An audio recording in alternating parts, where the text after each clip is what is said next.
Hey everyone, Caleb with Antique Book Collective, and today I'm getting you guys with a video about AI in your business, in your antique book collection, all that sort of stuff. So guys, I'm going to keep this one concise because this is actually the third time I've filmed it and had it die on me the last two, so hopefully this last time I'm going to keep concise so it doesn't die.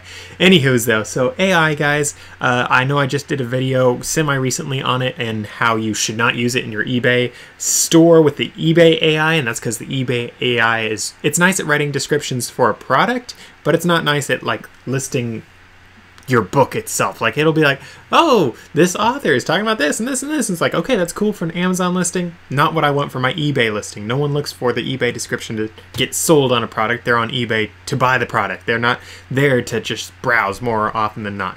But with that said, when you are using AI for your business, I personally like to use ChatGPT. It's a nice, easy to access, easy entry-level one for a lot of you guys. I would recommend you guys start out with that one.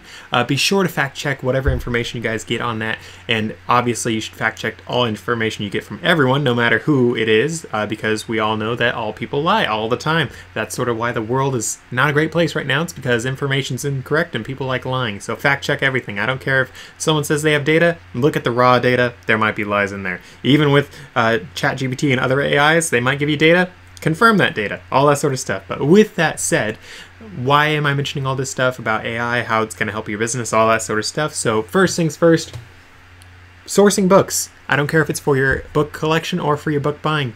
Look up on ChatGPT, be like, where are the best places to buy antique books? Where are the best places to buy antique Christian books? So for me, guys, I've mentioned before, some of my best-selling books are the antique Christian books from like the 1800s. I can literally just type in, where is the best place that I can go to shop for antique books that are Christian from the 1800s or even the 1880s? I don't know for sure if ChatGPT will be able to help me a whole lot on that specific something, but you guys will be surprised what kind of information it can give you.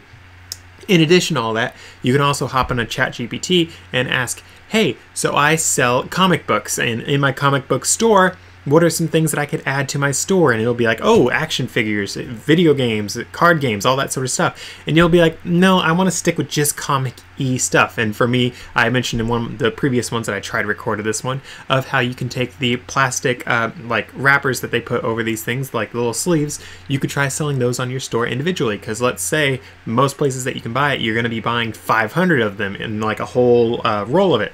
Most people don't want that. Most people probably want to buy one or two. Potentially your niche could be selling those one or two to the customers. You have nice consistent sales that way, because remember I talked about consistent sales being what you really want in your eBay store.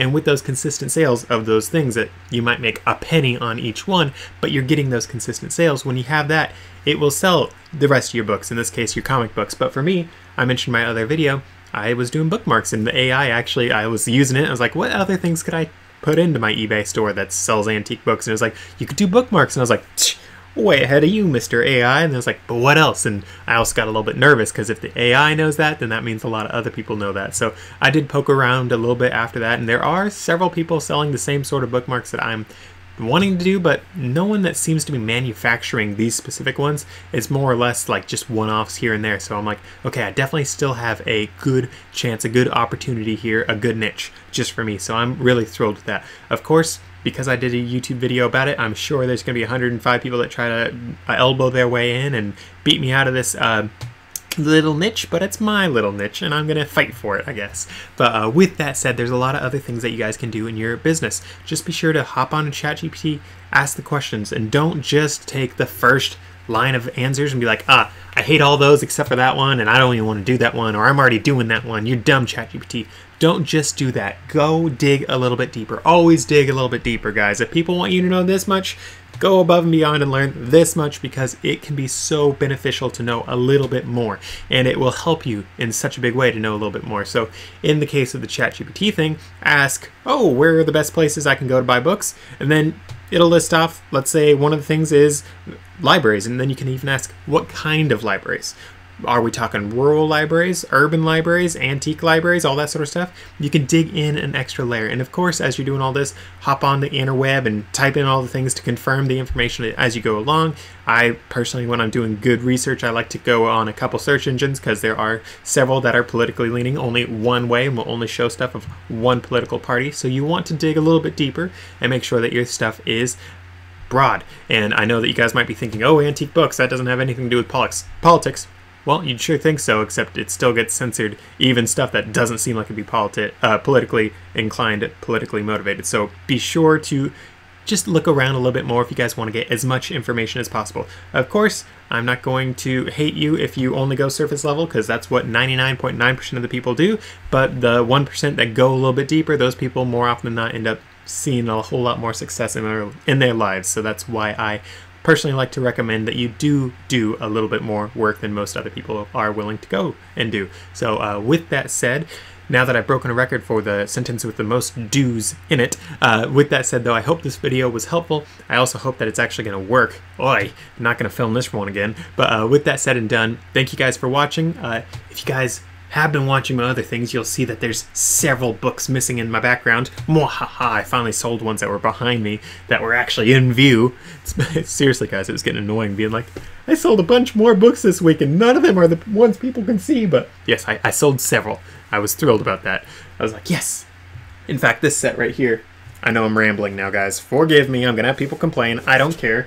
But this set here, the one I've talked about several times, the Charles Dickens set, one of the books actually just went off to this lady who's trying to complete her grandmother's set that she had of these books. And I just got a really positive feedback thing, and she was like so thrilled. And she was like, thank you so much for doing this, da-da-da-da. And it was like over the moon. So I was very happy with that. I sold the book to her for 10 bucks. Plus shipping, so I mean, I gave her a good stinking deal. So end of the day, it's up to you guys what you do with your own business. For me, I like making people's lives a whole lot happier because, let's see what I got written here. Yeah, I paid $10 for the whole set, so selling that lady one book for $10, I think I mentioned in other videos about that set paying for itself several times over. Well, it just paid for itself again, so c'est la vie. I'm personally thinking I might end up not listing it all together as a set again, and I'm just going to list individual books for like $10 each, because I've had literally no interest in anyone buying that entire set. I've only had people asking to get a few filler copies, so that is what I'll probably do for the next time around that I do that listing and renew that listing. But with that said, I know that's a sidebar, but I have people ask questions about things. With that said though, thank you guys for watching. If you guys would like to watch more videos, be sure to check out one of those, and if you want to subscribe, check that thing out right there. Look at that, it's a little subscribe button, and I'll see you guys in the next one.